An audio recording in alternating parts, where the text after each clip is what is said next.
Hello good morning everybody, स्वागत है आज की इस वीडियो सेशन में। चलिए आज हम बात करते हैं एक बहुत ही महत्वपूर्ण टॉपिक।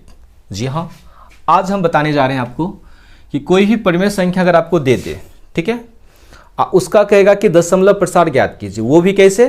तो बिना लंबी विभाजन, बिना भाग की प्रक्रिया किए हुए आपको क्या करना है कि किसी भी परिमेय संख्या का दशमलव प्रसार निकालना। तो कैसे निकालेंगे, चलिए आइए इसको जानते हैं ये कैसे बनाया जाता है। जैसे फॉर एग्जाम्पल देखिए आपको यहाँ दिया है कि 3/8 एक परिमेय संख्या है और इसको क्या करना है कि बिना लंबी विभाजन प्रक्रिया से बताना है क्या चीज कि इसका दशमलव प्रसार जो होगा वो शांत होगा या अशांत होगा।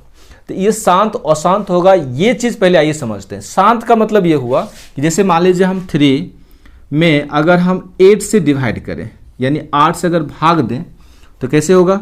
भाग नहीं लगेगा, एक दशमलव देंगे, एक 0, ठीक है।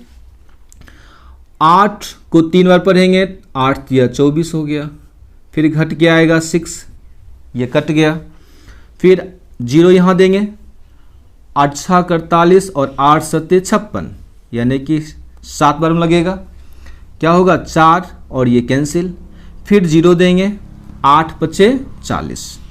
तो आपने यहाँ पर क्या देखा? आपने देखा कि हमने भाग के जरिए यानी कि 3 में हमने 8 से भाग दिया और ये भाग दे के तब पता किया कि इसका दशमलव प्रसार शांत है कि अशांत है। तो इस प्रोसेस को कहते हैं लंबी विभाजन, ठीक है। तो कहा कि ये विभाजन इस विधि से नहीं, बिना ये भाग दिए हुए आपको बताना है कि इसका दशमलव प्रसार शांत होगा कि अशांत। तो आप जैसे देखिए यहाँ पर कहेंगे इसका दशमलव प्रसार क्या हुआ, तो कट जाने का मतलब अगर शेषफल कुछ नहीं बचा, इसका मतलब दशमलव प्रसार शांत हुआ।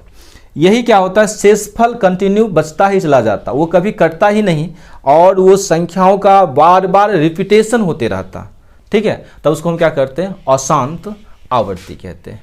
तो बिना लंबी विभाजन से क्या करना है, हमको पता लगाना है कि इसका दशमलव प्रसार शांत होगा या अशांत। तो इसके लिए एक रूल है, एक नियम है। आइए उस नियम को थोड़ा सा जान लीजिए, बाकी बात आपके साथ सामने जो क्वेश्चन है ये सब क्वेश्चन आपका बन जाएंगे।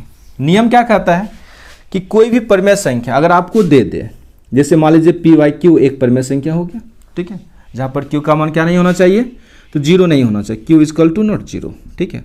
अगर परिमेय संख्या दे दे और इस परिमेय संख्या में ये जो p है ना, इसको हम कहते हैं अंश, ठीक है, और ये q जो है ना इसको हर कहते हैं। कहा ये जो हर है ना, बस इसको देखिए, क्या जब इस हर का अभाज्य गुणनखंड करें तो वो ध्यान रखिएगा 2m × 5n के रूप में आ जाना चाहिए। अगर इस रूप में आ गया तो समझ जाइएगा कि जो परिमेय संख्या है उसका दशमलव प्रसार क्या हो जाएगा? आपका शांत हो जाएगा। अगर इस रूप में नहीं आया तो क्या हो जाएगा? अशांत। कभी कभी क्या होगा कि सिर्फ 2m के रूप में आएगा, तब पर भी शांत।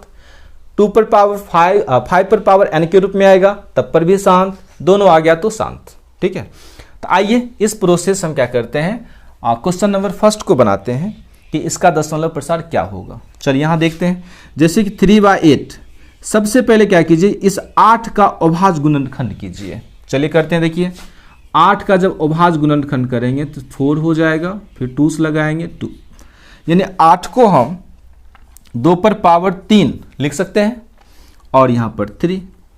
तो क्या देख रहे हैं, 2 पर पावर 3 के रूप में आया। हम इसको क्या करेंगे, 5 पर पावर 3 और एक एक्स्ट्रा इसमें ऐड कर देंगे। ऐसा किस लिए किए? इस रूप में लाने के लिए। वैसे इसका दशमलव प्रसार शांत होगा जब इस रूप में लाएंगे तब, लेकिन किसी भी संख्या में आप अपने मन से कुछ भी चीज़ से गुना नहीं कर सकते हैं। हमने क्या किया, गुना तो कर दिया, लेकिन हम अंश में भी गुना कर देते हैं। अंश में भी गुना करने से क्या हुआ कि दोनों सेम संख्या से अंश और हर में गुना किए, दोनों कट जाएगा, तो कोई परिवर्तन नहीं इसके मान में। तो ऐसा हम कर सकते हैं। क्या देखिए, हर बोला था कि 2 पर पावर m और 5 पर पावर n के रूप में होना चाहिए, जो हो गया। तो इसका मतलब इसका दशमलव प्रसार क्या हो गया? शांत। आगे अगर लिखना चाहें तो कैसे लिखेंगे, इसको हल करेंगे तो 3 × 125, 5 पर पावर 3 का मतलब 5 × 5 × 5, 5 25, 25 125 होता है। अब देखिए यहाँ पर हम क्या करेंगे, इसको एक और नियम यहाँ साथ साथ जान लीजिए। एक नियम ये कि अगर हमको घातांक का नियम कहता है a पर पावर m × a पर पावर n दे दे और पूछेगा क्या होगा इसका, आंसर कहिएगा a पर पावर m + n। मतलब जब आधार समान रहेगा, जैसे इसका भी आधार ए, इसका भी आधार ए, और पावर जो है ये घात जो है अलग अलग रहे, तो उस स्थिति में हम क्या करते हैं, गुना करने के लिए घात को जोड़ लेते हैं। और एक नियम इससे संबंधित है, अगर a पर पावर m इंटू बी पर पावर m रहे। यहाँ पर क्या देख रहे हैं, दोनों का आधार जो है ना वो एक समान नहीं है, अलग अलग है, एक का आधार a, एक का b, लेकिन समान क्या है, तो घात समान है। तो इस स्थिति में इसका रूल कहता है कि a b दोनों आधार को गुना कीजिए और घात एगो सिंगल लिख लीजिए।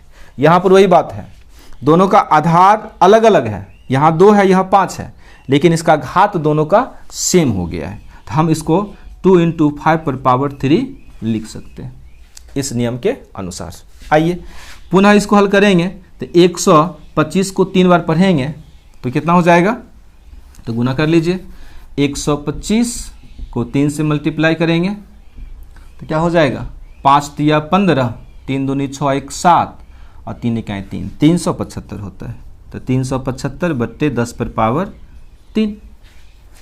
10 पर पावर 3 का यहाँ मतलब क्या हो गया कि 3 अंकों के बाद दशमलव, यानी हम इसको ऐसे लिख सकते हैं 375/1000 लिख सकते हैं। 10 का घात 3 मतलब 10 पर 1000 हो गया इसका, यानी 10 गुने 10 गुने 10, 10 पर पावर 3 का मतलब 10 गुने 10 गुने 10, और सबको मल्टीप्लाई करेंगे तो 1000 हो जाएगा। ठीक है, यानी घात अगर 3 है 10 पर तो 3 अंकों के बाद दशमलव, 4 घात आए तो 4 अंकों के बाद दशमलव बैठा दीजिए, तो इसका आंसर क्या हो गया 375 लिख लेंगे। 3 अंकों के बाद दशमलव बैठाएंगे, 1 2 3, 3 जीरो है ना, 1 2 3 3 हो गया आंसर। तो यहाँ पर हमने क्या किया, भाग नहीं किए और बिना भाग किए, बिना लंबी विभाजन की प्रक्रिया किए, और हमने क्या किया, इसका दशमलव प्रसाद पता किए कि शांत होगा या अशांत होगा। ओके, आइए क्वेश्चन नंबर 2 देखते हैं। 2 में थोड़ा सा इसको हल करके देखते हैं।